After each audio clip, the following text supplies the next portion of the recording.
आज के इस लेक्चर में हम डिस्कस करेंगे concept of money in modern economy. Concept of money in modern economy में कुछ ऐसे पॉइंट्स हैं जिसे आपको अच्छी तरह से समझना है, और वो जो पॉइंट है वो है कि मनी क्या है, what is money and what are the money definitions. Money की अलग अलग लोगों ने डिफिनेशन दिया हुआ है। मनी को हम कैसे डिसाइड करते हैं कि ये मनी है, मनी की एक जनरल ओपिनियन क्या है मनी के बारे में, मनी की प्रॉपर डिफिनेशन क्या है, और मनी को हम किस वे में एक्सेप्ट करते हैं, या मनी के फीचर्स क्या हैं, या कुछ टाइप्स की मनी, कौन कौन से टाइप्स की, कितने टाइप्स की मनी होती है, और मनी के फंक्शन क्या है। तो आपके सिलेबस के अकॉर्डिंग मनी को सिर्फ आपको फंक्शन पढ़ने हैं। तो यहां पर आज आपको मैं मनी को की डिफिनेशन क्या है, मनी को डिफाइन करने के लिए कैसे आप उसको डिफिनेशन बनाएंगे कैसे, और मनी को थोड़ा सा डेप्थ में कैसे लेकर के जाएंगे। क्लास देखो, डिफरेंट टाइम पे अलग अलग इकोनॉमिस्ट ने अपने अलग अलग ओपिनियन मनी के बारे में दिए। कोई कहता कि मनी वो है जो मनी का वर्क करता है, वॉकर ने बोला है। सेलिगमैन एक इकोनॉमिस्ट थे, उन्होंने कुछ और कहा। रॉबर्टसन की कुछ अलग डिफिनेशन थी।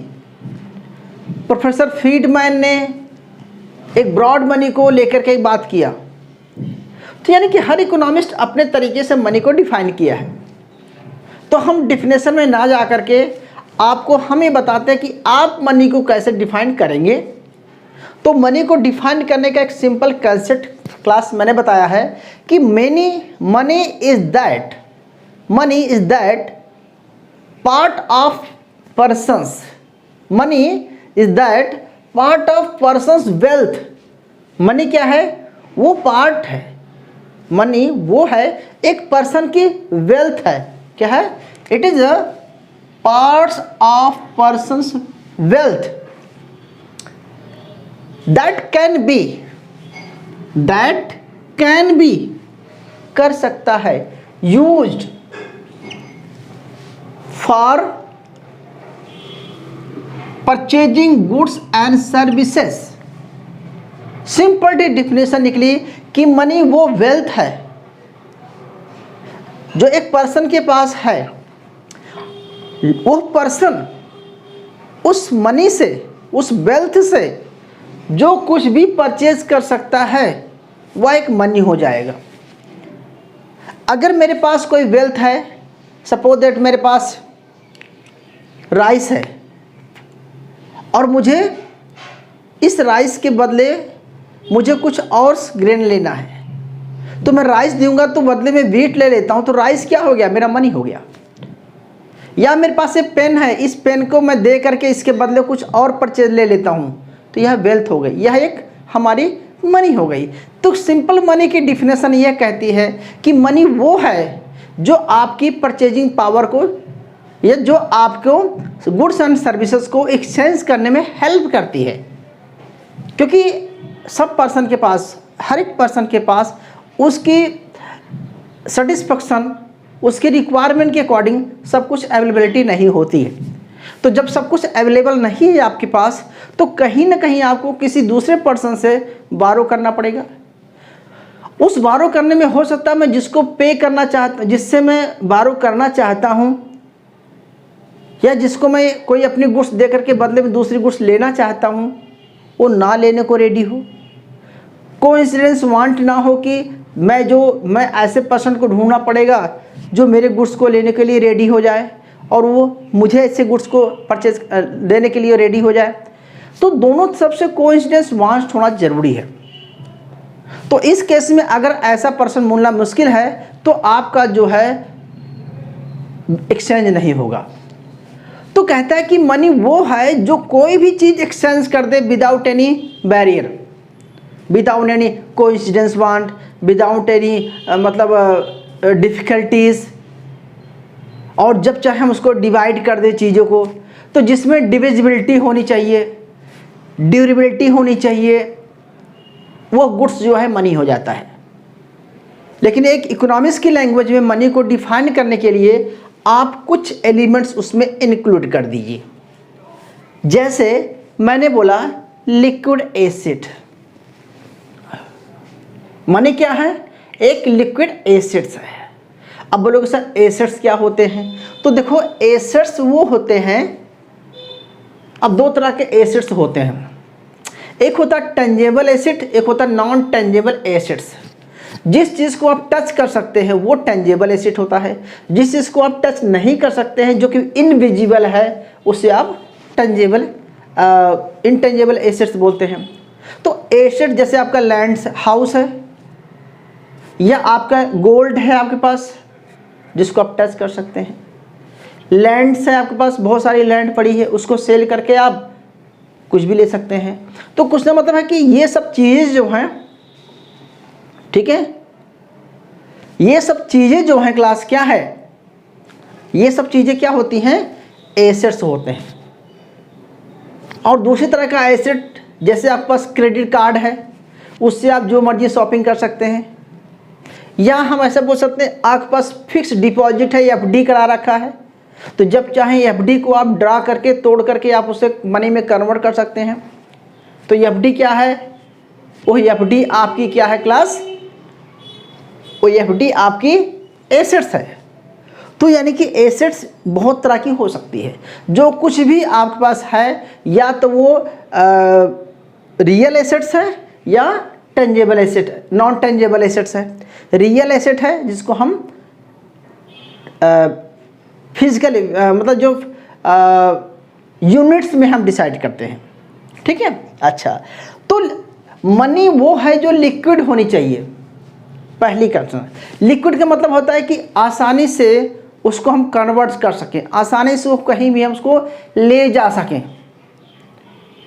मनी वो है जिसमें लिक्विडिटी एसिड हो। जैसे आपके पास चेक है या आपके पास 2000 का नोट है, वो क्या है? वो इन सबसे लिक्विड है। 2000 रुपये रख के जेब में चले जाइए। अगर उस 2000 के बदले अगर आपको 10-20 किलो राइस लेके जाना हो या कोई और गुड्स को उठा के जाना हो, तो वो आपका क्या हो जाएगा? बहुत ज़्यादा हैवी हो जाएगा। तो कहने का मतलब है कि सबसे बड़ी बात है कि मनी वो है जिसमें लिक्विड एसेट्स को मनी बोलते हैं। अब लिक्विड एसेट्स कुछ भी हो सकता है आपका, ठीक है। अच्छा, दूसरा है जनरल एक्सेप्टेबिलिटी। मनी वो है जो हर कोई आसानी से एक्सेप्ट करे। मतलब जनरल एक्सेप्टेबिलिटी तब होगी जब उस पर गवर्नमेंट का लीगल टेंडर होता है। जैसे उस पर लिखा होता, आप 100 रुपये का नोट या 200 रुपये का नोट, कोई भी नोट देखेंगे तो उस पर कुछ लिखा रहता है कि मैं आई वेयर टू पे समथिंग रुपीज़, कुछ लिखा रहता है। बहुत सारी लैंग्वेज में लिखा रहता है क्लासेस का। तो इसका मतलब क्या है? इसका मतलब ये है कि वो रुपीज़ को लेने से कोई मना नहीं करेगा। क्यों? क्योंकि जनरल एक्सेप्टेबिलिटी है और गवर्नमेंट द्वारा अप्रूव्ड है। जैसे अगर नकली नोट आपको मिल जाए तो क्या उसको कोई एक्सेप्ट करेगा? नहीं, नकली नोट को कोई एक्सेप्ट नहीं करेगा। क्यों? क्योंकि उस पर गवर्नमेंट अप्रूव्ड नहीं है। तो इसी तरह से वो नोट जिसमें जनरल एक्सेप्टेबिलिटी हो, हर कोई एक्सेप्ट करने को रेडी हो, वह मनी कहलाएगा।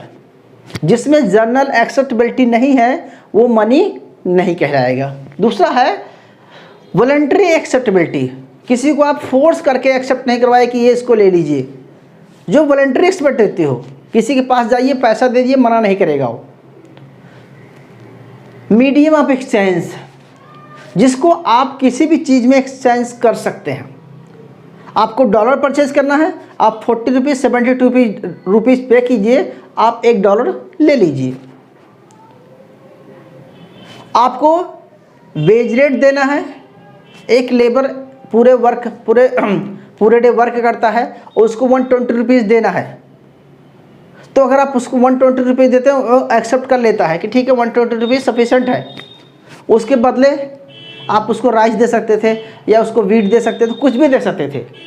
तो यहाँ पर मनी वो है जो मीडियम ऑफ एक्सचेंज का काम करे, मनी वो है जो वॉलंटरी एक्सेप्टेबल हो, मनी वो है जो जर्नल एक्सेप्टेबिलिटी हो, मनी वो है जो लिक्विड एसेट्स हो। ठीक है, तो मेरा सिंपल यहाँ पर क्लास कहना है कि ये सारे जो फंक्शन, ये सारे जो वैल्यूएबल, इसमें कुछ मैंने ऐड नहीं किया, जैसे ड्यूरेबिलिटी, ठीक है, लीगल टेंडर, कुछ और भी ऐड कर सकते हैं। तो अगर आपको बनाना पड़े क्लास की मनी की सिंपल डिफिनेशन क्या है, तो बोलेंगे कि money is a medium of exchange where general acceptability, voluntary acceptability and liquid assets is called the money. Money वो है जिसमें ये सारे फीचर्स अवेलेबल हो जाएं, उसे हम क्लास मनी बोलेंगे। सिंपल सा कहना है आपको। तो मनी की डिफिनेशन बनाने की आपको रटने की रिक्वायरमेंट नहीं है। मनी वो है जो वाइड एक्सेप्टेबिलिटी हो, जर्नल एक्सेप्टेबिलिटी हो, ड्यूरेबिलिटी हो, डिविजिबिलिटी हो और लिक्विड एसेट्स हो और मीडियम ऑफ एक्सचेंज का वर्क करे, वो हमारा मनी होता है। जिसमें ये फीचर अवेलेबल होते हैं वो हम बोलेंगे वो मनी को डिफाइन कर सकते हैं। अब क्लास मनी भी क्या होती है, 2 टाइप्स की मनी हो सकती है। लेकिन मनी को आपको यहाँ पर वैसे तो बहुत टाइप नहीं पढ़ा सकता हूँ, ब्रॉड मनी, नैरो मनी, ठीक है, आपको आगे चल के पढ़ाएंगे। और अगर इस तरह से हम डिफाइन करने का तरीका है कि नियर मनी, या कई बार हम तो आउटसाइड मनी, इनसाइड मनी क्या होती है, ये सब हम आगे चल के आपको जब मनी की सप्लाई पढ़ाएंगे आपको, तो वहाँ बताएंगे कि ब्रॉड मनी की कंसेप्ट क्या है या नैरो मनी का कंसेप्ट क्या है, किस मनी को हम नैरो मनी बोलते हैं, क्योंकि ये नैरो मनी, ब्रॉड का मनी, यह एक मेजरमेंट कंसेप्ट है। नियर मनी या इनसाइड मनी और आउटसाइड मनी, इनसाइड मनी और आउटसाइड मनी ये ऑपरेटिंग पॉइंट ऑफ व्यू से है कि जो आरबीआई मनी प्रिंट करती है उसे हम आउटसाइड मनी बोलते हैं, और उस मनी से जो कमर्शियल बैंक जितना मनी को एक्सप्लोर करते हैं, जिसे क्रेडिट क्रिएशन करते हैं, उसको हम बोलेंगे इनसाइड मनी। तो इनसाइड मनी, आउटसाइड मनी, ये ऑपरेटिंग पॉइंट ऑफ व्यू से है। इसी तरह से नियर मनी या फ्यूचर मनी। अब नियर मनी क्या होती है, जो मनी नहीं है लेकिन मनी के जैसा ही है, उसे हम नियर मनी बोलते हैं। थोड़ा सा समझ लीजिए क्लास कि जो नियर मनी होता है, जो नियर मनी है वो मनी नहीं है लेकिन मनी के जैसा ही है, जब चाहे उसको मनी में इजीली कन्वर्ट करा सकते हैं। जैसे इसके 2 पार्ट्स होते हैं क्लास, एक होता है रियल एसेट्स, एक होता है फाइनेंशियल एसेट्स। रियल एसेट्स क्या होता है, जैसे आपको बताया था कि आपका हाउस है, तो जब चाहे आप मकान को बेच करके पैसा ले सकते हैं। आपके पास लैंड्स है, लैंड को आप इजी तरीके से सेल कर दीजिए और कन्वर्ट करा लीजिए, या गोल्ड है, गोल्ड को आप मनी में कन्वर्ट करा लीजिए। तो ये सब क्या है, ये मनी के फॉर्म में नहीं है, लेकिन यू कैन सडनली चेंज, जब चाहे आप इसको चेंज करके और मनी में कन्वर्ट करा सकते हैं। तो इसे बोला जाता है near money, but is not liquid. You can convert in liquidity in some time, after some time, कुछ समय बाद। नियर मनी इसीलिए बोला गया कि आप जब चाहे इसको लिक्विड एसेट करा सकते हैं। जो एसेट्स है वो लिक्विड एसेट्स कर सकते हैं आप इसको, लेकिन ये मनी नहीं है, because it is near money. Money के समकक्ष है, मनी जैसा ही है लेकिन मनी नहीं है। इसी तरह से कुछ फाइनेंशियल एसेट्स होते हैं। आप बोलोगे क्लास फाइनेंशियल एसेट्स क्या होते हैं, तो फाइनेंशियल एसेट्स होते हैं, हमारी इकोनॉमी में 2 तरह की मार्केट होती है क्लास फाइनेंशियल में। एक बोलते हैं मनी मार्केट, एक बोलते हैं फाइनेंशियल मार्केट। या कैपिटल मार्केट। तो मनी मार्केट वो मार्केट होती है जहां पर मनी का कारोबार होता है, जिसको कंट्रोल आरबीआई करती है। और जो कैपिटल मार्केट वो मार्केट होता है जिसे कंट्रोल सेबी करती है, security exchange board of India. तो हर एक मार्केट को कंट्रोल करने के लिए एक अथॉरिटी बनाई गई है। जैसे अगर हम बात करें कि मान के चलो टेलीकॉम मार्केट है, तो टेलीकॉम को कंट्रोल करने के लिए ट्राई है, टेलीकॉम रेगुलेटिंग अथॉरिटी, या इंश्योरेंस कंपनी को कंट्रोल करने के लिए इंश्योरेंस एडवाइजरी कुछ कमेटी है, इरडा का नाम सुना होगा आपने। तो ऐसे हर इंस्टीट्यूशन को, हर मार्केट को कंट्रोल करने के लिए कोई ना कोई एक एजेंसी होती है। तो उसी तरह से कैपिटल मार्केट, मनी मार्केट में भी इंस्टीट्यूशन है। अब अगर हम मनी मार्केट को छोड़ करके कैपिटल मार्केट की बात करें तो कुछ फाइनेंशियल एसेट्स होते हैं। जैसे आप एफडी करा देते हैं, फिक्स डिपॉजिट कर देते हैं। तो बैंक में ले जाकर के आपने फिक्स डिपॉजिट कर लिया, अपने पैसे को आपने 5 ईयर के लिए फिक्स कर दिया कि 5 साल बाद ही पैसे हम निकालेंगे, और उस एफडी पे आपको 10% 20% इंटरेस्ट रेट मिल रहा है। लेकिन अगर सडनली आपको रिक्वायरमेंट पड़ गई मनी की, तो यू कैन चेंज, आप उस एफडी को तोड़ सकते हैं। और जब उस आप एफडी को तोड़ देंगे, यानी कि आप उसको रिडीम कर देंगे, यानी कि उसको आप विड्रॉल कर लेंगे, तो आपके खाते में मनी ट्रांसफ़र हो जाएगी।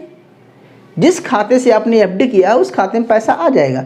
तो आप कहने का मतलब है कि एफडी क्या है, वो मनी तो नहीं है, लेकिन वो नियर मनी है। You can change whenever you want. Bonds क्या होते हैं? बॉन्ड्स होता है कि जब हम किसी कंपनी का या किसी कंपनी में अपना पैसा लगाते हैं, यानी कि किसी कंपनी को हम लोन देते हैं, वो होता है बॉन्ड्स। जैसे एक एक्स पर्सन है, एक कंपनी है, वो कंपनी अपने ग्रोथ करने के लिए, उसको फंड कलेक्ट करने के लिए लोगों को बॉन्ड्स बेचती है। यानी कि बॉन्ड क्या होता है, लोगों से उधार लेती है। जब लोगों से उधार लेती है, उसके बदले वह एक पेपर दे देती है कि जब चाहें आप अपना पैसा आप, ठीक है, आपको सर्टेन 5%, 2%, 3% पे आपको, बॉन्ड का मतलब होता है कि आपने जो पैसा दिया हुआ, मान के चलो आपने 1000 रुपया किसी को दिया हुआ है और आपने 10% इंटरेस्ट रेट पे दिया हुआ है, तो वो पर्सन आपको पर मंथ जो है 100 रुपये आपको इंटरेस्ट रेट पे कर रहा है। लेकिन जब चाहें आप उससे इस बॉन्ड को बोलते कि नहीं, मेरा पूरा का पूरा पैसा दे दीजिए, ठीक है। तो यानी कि इस केस में बॉन्ड तो आपका मनी है नहीं है, लेकिन वो नियर मनी है। ऐसे ही शेयर मार्केट, जब किसी कंपनी का आप शेयर परचेज कर लेते हैं, शेयर का मतलब होता है जैसे आपने रिलायंस का 100 शेयर रखा है, तो रिलायंस का आपका शेयर है, मान चलो रिलायंस का एक शेयर है 100 रुपीज़ का एक शेयर्स है, और आपने 100 शेयर्स परचेज कर रखे हैं, तो 100 × 100 यानी कि आपके पास 10,000 का की वैल्यू का शेयर है। लेकिन ये शेयर्स हैं, ये मनी तब होगा जब इसको आप मार्केट में, अब जब इसको शेयर्स को आप बेच देंगे तो आपके पास पैसा आ जाएगा। तो शेयर्स जो हैं वो मनी तो नहीं है, लेकिन जब चाहें आप उसे मनी में कन्वर्ट कर सकते हैं। इस क्लियर? इसी तरह से जैसे LIC की पॉलिसीज़ है, LIC की पॉलिसी क्या होता है, यह भी एक नियर मनी जैसा ही है। जब चाहें आप पॉलिसी को तोड़ सकते हैं। तो LIC की पॉलिसी, ये सारे इंस्ट्रूमेंट जो है फाइनेंशियल एसेट्स बोलता जाता है। तो फाइनेंशियल एसेट्स भी आपका मनी हो गया। तो मनी को अगर मैं ब्रॉड कॉन्सेप्ट में बात करूं तो सिर्फ मनी वो नहीं है जो तुम्हारी जेब में है, मनी वो है जो बैंक में है, मनी वो है जो आपकी LIC की पॉलिसी है, मनी वो है जो आपका शेयर मार्केट में पैसा है, मनी वो है जो आपके पास लैंड है, मनी वो है जो आपके पास गोल्ड है। तो सब कुछ मनी है। जो भी आपको, जिस चीज़ से आप ट्रांजैक्शन कर सकते हैं वो आपका मनी है। इसीलिए बोला जाता है कि money is a wealth that you can use for purchasing of goods and services, what ever you can buy without any hesitations. इसमें थोड़ा टाइम लगेगा, अगर कैश रहेगा तो आप इजीली ले सकते हैं। तो ये सारे जो डिफिनेशन है, जो सारे पॉइंट्स हैं, अगर इसको मिला दें, यही हमारी एक प्रॉपर डेफिनेशन हो जाएगी। तो मनी के डिफिनेशन को डिफाइन करने के लिए रटने की रिक्वायरमेंट आपको नहीं है, आपको बोलना यही है कि मनी वो है जो मनी का काम करे। मनी का काम क्या होता है? Purchase goods and services and exchange, और एक्सचेंज के लिए कुछ भी चीज़ें हैं वो मनी है। अच्छा, अब दो तरह की मनी होती है, पेपर मनी जो आप देखते हैं, कमोडिटी मनी। तो ये कमोडिटी मनी हो गई, गोल्ड कमोडिटी मनी हो गया। सिल्वर, तो पहले गोल्ड चांदी के सिक्के चलते थे, सोने के सिक्के चलते थे, ठीक है, तो उसको हम मेटेलिक मनी बोलते थे। जब हम बार्टर सिस्टम में थे, सिर्फ गुड्स के बदले गुड्स लेते थे, तो वो कमोडिटी मनी होती थी। अच्छा, ये मेटेलिक मनी हुई जिसमें मेटेलिक पड़ा होता है। इसी तरह से पेपर मनी होती थी, जो आज की डेट में पेपर मनी चल रहा है। लेकिन मेन है कि जो पेपर मनी, ध्यान समझना कि जो मेटेलिक मनी थी इसमें इंट्रिंसिक वैल्यू होती थी, मतलब आप उतना सोने का बना होता था, उतना सोना होता था, उसमें उतना गोल्ड होता था। लेकिन आज जो सिक्का है उसमें उतना गोल्ड नहीं है, तो इसीलिए आज के जो सिक्के हैं उसे हम बोलते हैं कि इसमें उसकी इंट्रिंसिक वैल्यू नहीं है। जैसे मनी है, जैसे 2000 का नोट है, अगर उसको आप फाड़ देंगे तो क्या उसमें से 2000 का सोना निकलेगा? नहीं निकलेगा, लेकिन वो 2000 है। क्यों? क्योंकि गवर्नमेंट अप्रूव्ड है, गवर्नमेंट टेंडर है। तो जो उस मनी को क्लास बोलते हैं fiat money, FIAT, fiat money, FIAT, fiat money, ठीक है। फिएट मनी वो होती है जिसमें पेपर मनी ही कह सकते हैं, या आज की डेट में जो करेंसी चल रही है उसको हम फिएट मनी बोलते हैं। और इस मनी में इंट्रिंसिक वैल्यू नहीं होती है, लेकिन वो गवर्नमेंट टेंडर होता है, इसीलिए सारे जो फीचर उसमें अवेलेबल होते हैं। करंट की जो करेंसी है, मीडियम ऑफ एक्सचेंज है, वॉलंटरी एक्सेप्टेबिलिटी है, जनरल एक्सेप्टेबिलिटी है, लिक्विडिटी है, ठीक है, वह एक फाइनेंशियल एसेट्स भी कह सकते हैं। तो यानी कि करंट में जो करेंसी चल रही है उसमें सारे फीचर्स अवेलेबल हैं मनी के होने के लिए, इसीलिए जो फिएट मनी है वो आज की डेट में रियल मनी है। इतना क्लियर हुआ होगा क्लास।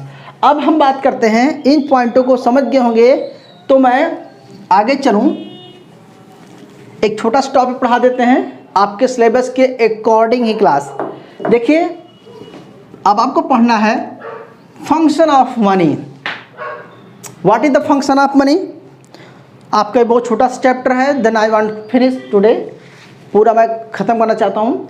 देखो, फंक्शन ऑफ मनी, तो सडनली आप फंक्शन को तो जितने मर्जी भागों में बांट दीजिए, फंक्शन को चाहे आप जितना मर्जी पॉइंट्स बना दीजिए, लेकिन फंक्शन को मैं सडनली आपको यहाँ पर 3 पार्ट्स में डिवाइड कर देते हैं, प्राइमरी फंक्शन, सेकेंडरी फंक्शन और कॉन्टीजेंट फंक्शन। इसको बोलते हैं प्राथमिक वर्ग, सेकेंडरी द्वितीय कार्य, और कॉन्टीजेंट आकस्मिक फंक्शन जो सडनली कुछ फंक्शन होता है। लेकिन आपको सिलेबस में कॉन्टीजेंट फंक्शंस नहीं है, तो इसको हम इसमें कुछ डिस्कस नहीं कर रहे हैं। हम आपको मेन जो फंक्शन बताते हैं क्लास का, ये है प्राइमरी फंक्शन। अब प्राइमरी फंक्शन को भी 2 पार्ट्स में डिवाइड कर देते हैं क्लास। एक होता है मीडियम ऑफ एक्सचेंज, जो मनी का मेन वर्क है। मीडियम ऑफ एक्सचेंज मतलब कोई भी चीज़ एक्सचेंज करना है, उसका मीडियम क्या है? मनी है। कोई भी चीज़ एक्सचेंज करना है, आप मैक्रो इकोनॉमिक्स पढ़ रहे हैं तो मैक्रो इकोनॉमिक्स में आपको बताए थे कि यहाँ पर हाउस होल्ड है तो यहाँ पर फर्म है, ठीक है। ये सर्कुलर फ्लो भी पढ़ चुके हैं आप। तो लेबर को अगर पेमेंट देनी है तो बेज रेट, कैपिटल को रेंट देना है तो इंटरेस्ट, इंटरप्रेन्योर को प्रॉफिट लेना है तो ये प्रॉफिट कैसे डिसाइड हुआ, इंटरेस्ट रेट कैसे डिसाइड हुआ। विदाउट मनी तो आप डिसाइड नहीं कर सकते। तो कहने का मतलब है कि यह भी एक फंक्शन है। या कोई चीज़ हम लेना चाहते हैं, उसके बदले कितना हम देना चाहें। कोई भी चीज़ आप परचेज करना चाहते हैं, सपोज दैट पेन है, इस पेन को आप 5 रुपीज़ देने के रेडी हैं। तो 5 रुपये इसकी वैल्यू कैसे हुई, 5 रुपीज़ की, तो आप पेमेंट करेंगे तो ये आपको मिल जाएगा। तो कहने का मतलब है कि यह मीडियम ऑफ एक्सचेंज है। क्यों है? क्योंकि इसमें वो फंक्शन है, जैसे डिविजिबिलिटी है। अगर 1000 रुपये का नोट देंगे आप तो 10 रुपये की चीज़ है तो आपको 9,990 रुपये वापस कर देगा। सॉरी, 1000 रुपये देंगे तो 990 रुपये आपको वापस कर देगा। तो कहने का मतलब है कि डिविजिबिलिटी प्रॉब्लम में नहीं है। इसमें जब मर्जी चाहें आप ले सकते हैं। इसमें कोइंसिडेंस वांट की रिक्वायरमेंट नहीं है। मान के चलो पहले आपको 2 किलो राइस लेना था तो राइस लेकर के घूमते रहो कि भैया मुझे 2 किलो राइस ले लो, इसके बदले मुझे 2 किलो वीट दे दो। अब उस पर्सन को ढूंढना जो वीट देने को रेडी हो और राइस लेने को रेडी हो। तो यहाँ पर ऐसी प्रॉब्लम नहीं है, आप मार्केट गए, पैसा दिए, आप लेके चले। तो कहने का मतलब है कि मीडियम ऑफ एक्सचेंज है। ठीक है, आप गुड सर्विसेज की बात करते हैं, आप ट्रेन में सफ़र करना चाहते हैं, ठीक है भैया, काउंटर पे पैसे दीजिए, आप ट्रेन में सफ़र कीजिए। आप एजुकेशन लेना चाहते हैं, पैसा दीजिए। तो चाहे गुड्स हो चाहे सर्विस हो, सबको मीडियम ऑफ एक्सचेंज है। मतलब ये सर्विस और गुड्स को परचेज करने के लिए जो मीडियम है वो मनी है। Unit of account, unit of account का मतलब क्या हुआ कि वैल्यू को कैसे मेजर करेंगे कि ये पेन 5 रुपये की ही कैसी है। तो आपने सुना होगा MRP, मार्जिनल रेट। क्या बोलते हैं MRP? मैक्सिमम रिटेल प्राइस कैसे डिसाइड होता है, या एक लेबर की बेस कैसे डिटरमाइन होगी कि उसको 120 रुपीज़ ही देना है, क्योंकि उसकी मार्जिनल प्रोडक्टिविटी से मेजर करते हैं। मार्जिनल प्रोडक्टिविटी कैसे निकालते हैं आपको पता है। तो एक लेबर की प्रोडक्टिविटी को हम उसको मनी में कन्वर्ट कर देते हैं। या ऐसा बोलते हैं कि मान के चलो आपकी फैमिली का कोई मेंबर दूसरी कंट्री में जॉब करने गया है, वो वहाँ पर वर्क करके हमारी कंट्री में पैसा भेजता है। उसने $100 हमारे यहाँ भेजा तो हमें कितना मिलेगा इस इंडिया में? 72,000। कैसे भैया? क्योंकि हमने डॉलर को यूनिट में चेंज कर लिया। अगर हमारे पास ये मनी ना होती तो डॉलर की वैल्यू को हम कैसे कन्वर्ट करते करेंसी में? तो यानी कि कोई भी चीज़ है, गुड्स हो, सर्विस हो, चाहे कोई भी चीज़ हो, उसको हम यूनिट में क्या करते हैं, कन्वर्ट करने के लिए ये मनी है, मीडियम है। क्योंकि विदाउट मनी हम किसी चीज़ की वैल्यू को मेजर नहीं कर सकते थे, चाहे हमारे वेज रेट हो, कुछ भी हो। तो इसीलिए कहते हैं कि एक्सचेंज करने के लिए यूनिट ऑफ अकाउंट पता होना चाहिए कि किसके बदले कितना हम देंगे और कितने बदले कितना देंगे। तो मीडियम एक्सचेंज तभी करेंगे। तो यानी कि दोनों क्या है, इंटरलिंक हैं, दे आर इंटरलिंक। पहले वैल्यू पता करोगे तब आपस में एक्सचेंज करोगे, एक्सचेंज तब करोगे जब वैल्यू पता होगी। तो प्राइमरी वर्क तो यही है कि किसी चीज़ की वैल्यू, मैं आपको पढ़ा रहा हूँ पर आवर्स मुझे क्या मिल रहा है, या आप कोचिंग पढ़ाते हैं तो भैया हमें 2 घंटे आपका इतना पैसा लेंगे। अगर मान चलो मनी ना होती तो कैसे कहते कि 2 घंटे का मैं क्या चार्ज करूँगा। तो कहने का मेरा मतलब यहाँ पर है कि प्राइमरी फंक्शन को हम यही है कि मनी जो है वैल्यू को मेजर करती है, और वैल्यू मेजर करने के बाद एक्सचेंज रेट को डिसाइड हो जाता है। अगला क्लास है सेकेंडरी फंक्शन। सेकेंडरी फंक्शन को हम बांटते हैं क्लास कि 3 पार्ट में आपको डिवाइड करना है। तो 2 फंक्शन आपको ये लिखने हैं, फर्स्ट एंड सेकंड। तीसरा फंक्शन आपको लिखना है standard of deferred payment. Deferred क्या होता है? डिफर्ड पेमेंट होता है कि आप उसको बाद में पेमेंट करेंगे। आज कोई चीज़ यानी कि उधार, मैं आज आपसे 100 रुपये लिया हूँ और 1 महीने बाद आपको मैं पैसा वापस करूँगा 100 रुपये में, तो आप मुझे पैसा देने को रेडी होंगे? नहीं होंगे, क्योंकि 100 रुपीज़ आपको मैं दे रहा हूँ। अगर 100 रुपीज़ 1 मंथ बाद वापस करेंगे तो मैं आपको क्यों दूँ? क्योंकि 1 महीने बाद हो सकता है महंगाई बढ़ जाए, तो मुझे तो ज़्यादा पैसा चाहिए। यानी कि इंटरेस्ट रेट कैसे डिसाइड होगा? मनी से। क्योंकि मनी क्या करता है कि आज पेमेंट करना चाहते हैं भैया, 4 महीने बाद पेमेंट करना चाहते हैं, तो स्टैंडर्ड ऑफ डिफर पेमेंट है, तो चार्ज इसमें जुड़ जाता है। कहने का मतलब है कि अगर मैं किसी को लोन से बारो करता हूँ या किसी से उधार लेता हूँ या अपने पैसे को म्यूचुअल फंड में लगा देता हूँ, कहीं लगा देता हूँ, उसका मुझे रिटर्न कितना आएगा? 10 साल बाद, 20 साल बाद। अगर पैसा ना होता, मनी ना होती, तो हम रिटर्न्स को कैसे फाइंड करते? थोड़ा डेप्थ बात कर रहे हैं यहाँ पर, सिंपली बता सकते थे आपको कि ये इसका मतलब होता है कि आप आज पेमेंट ना दे करके 2 महीने बाद, 6 महीने बाद पेमेंट देंगे, तो कितना देंगे? ये मनी नहीं होती तो आप मेजर नहीं कर सकते थे। अगला है class store of value. Store of value का मतलब होता है कि आप मनी है, मान चलो आपके पास बहुत सारा राइस का प्रोडक्शन हो गया एज ए फार्मर, तो क्या उसको 10 साल 20 साल तक आप उस राइस को तो स्टोर करके नहीं रह सकते? सड़ जाएगा, ख़राब हो जाएगा, क्योंकि वो नॉन ड्यूरेबल गुड्स हैं। अगर मार्केट में सेल नहीं हुआ तो आपका लॉस हो जाएगा। लेकिन अगर आप क्या करेंगे, उस पूरे को आप क्या करेंगे, सेल करके मार्केट में, और उस पैसे को आप स्टोर कर देंगे, इन फ्यूचर में निकाल करके फिर से परचेज कर सकते हैं। कहने का मतलब है कि मनी क्या है, वैल्यू को स्टोर कर देती है। अगर मनी नहीं होती तो कैसे करते?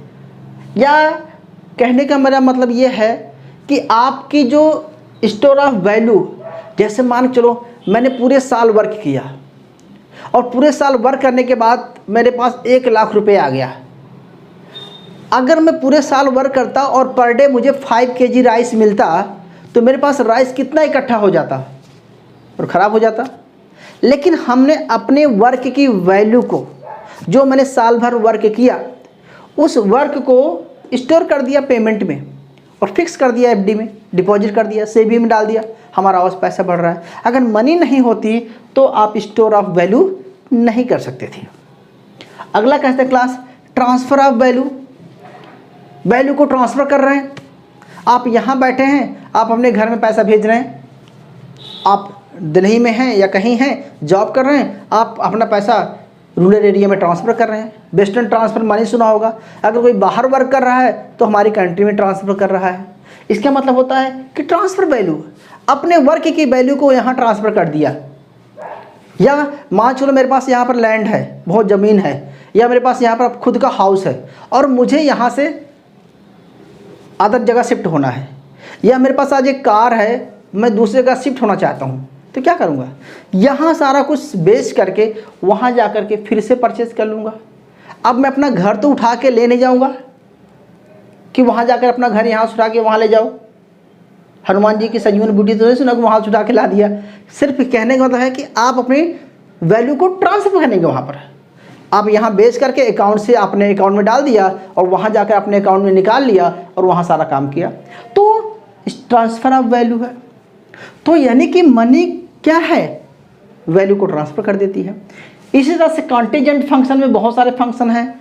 हम बोलेंगे नेशनल इनकम डिस्ट्रीब्यूशन है, किसी की मार्जिनल प्रोडक्टिविटी कैसे मेजर करते हैं, इस तरह से बहुत सारे फंक्शन भी इसमें हम पढ़ सकते हैं। अब मेरा आखिरी क्वेश्चन आपसे क्लास है। अब आपको अगर डिफाइन करना रहे कि what is the money, what is money, तो मनी क्या है, तो बोलोगे सर मनी वो है जो मीडियम ऑफ एक्सचेंज है, मनी वो है जो यूनिट ऑफ अकाउंट है, मनी वो है जो store of value, transfer payment and differ payment की करती है। तो इन सारे फंक्शन को मिला करके भी आप बोलेंगे कि मनी वो है जो ट्रांसफ़र वैल्यू है, एक डेफिनेशन हो गई। फिर बोलेंगे मनी वो है जो medium of exchange and unit of account का वर्क करती है, मनी वो है। आप किन्हीं भी फंक्शन को मिला करके और बना दीजिए कि मनी की डेफिनेशन बन गई। तो अब आपको 5 क्वेश्चंस मैं बता दे रहा हूँ ऐसे ही। पहला पूछा जा सकता है कि डिफाइन द मनी क्या है। फिर पूछा जा सकता है कि मनी की प्रॉपर्टीज़ क्या है।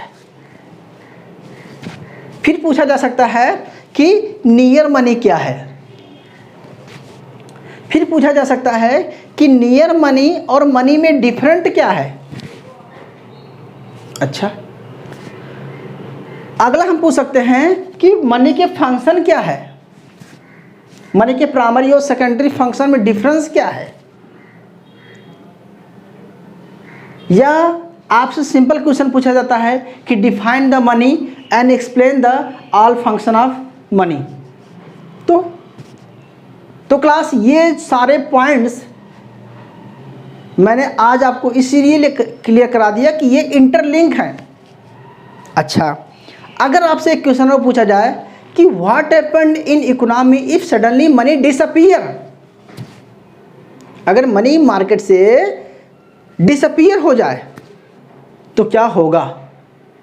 तो क्या होगा भाई? फिर तो प्रॉब्लम ही प्रॉब्लम आ जाएगी। तो बार्टर सिस्टम की जो प्रॉब्लम थी, वो बार्टर सिस्टम की प्रॉब्लम ही जो है प्रॉब्लम फिर से आ जाएगी। Problem of coincidence want, problem of transfer, problem of minimum exchange, problem of unit of measure account, problem of defer payment, problem of storage value, इन्हीं चीज़ों को प्रॉब्लम में कन्वर्ट कर दीजिए। बोलो कि problem of durability, problem of divisibility, problem of journal accessibility, problem of, क्या करोगे आप इन्हीं सबको? क्योंकि जो प्रॉब्लम थी मनी जो बार्टर सिस्टम में, उसी प्रॉब्लम को सॉल्व करने के लिए मनी का ओरिजिन हुआ। और मनी का अगर गायब हो जाएगी तो वही प्रॉब्लम फिर से आएगी। तो कभी कभी पूछा जा सकता है कि बार्टर सिस्टम की क्या क्या प्रॉब्लम थी। तो बार्टर सिस्टम की प्रॉब्लम ही यहीं से निकाल दीजिए कि वो भैया लिक्विड नहीं थी बार्टर सिस्टम में, जर्नल एक्सेप्टेबिलिटी नहीं थी, वहाँ पर वॉलंटरी एक्सेप्टेबिलिटी नहीं थी, मीडियम ऑफ एक्सचेंज नहीं था, ड्यूरेबिलिटी नहीं थी, डिविजिबिलिटी नहीं थी, कोइंसिडेंस वांट नहीं था। ये प्रॉब्लम हो जाएगी और उसी प्रॉब्लम को आप क्या करेंगे? सॉल्व कर देंगे तो मनी की प्रॉपर्टीज़ हो जाएगी। और इस मनी को प्रॉपर्टीज़ को बहुत डेप्थ में डिफाइन करेंगे तो वाइड मनी हो जाएगी, जिसे हम ब्रॉड मनी बोलते हैं। और ब्रॉड मनी, अब जितने भी प्रॉब्लम थी इस प्रॉब्लम को सॉल्व किया फंक्शन ने। क्यों? क्योंकि मीडियम ऑफ एक्सचेंज की प्रॉब्लम थी, सॉल्व कर दिया। जर्नल एक्सेप्टेबिलिटी थी, इसे यूनिट ऑफ अकाउंट बोलते हैं कि कितने के बदले कितना दोगे, इस कर ये वैल्यू हो गई। यानी कि सारा जो फंक्शन है वो प्रॉपर्टी से ही निकल के आ गया क्लास।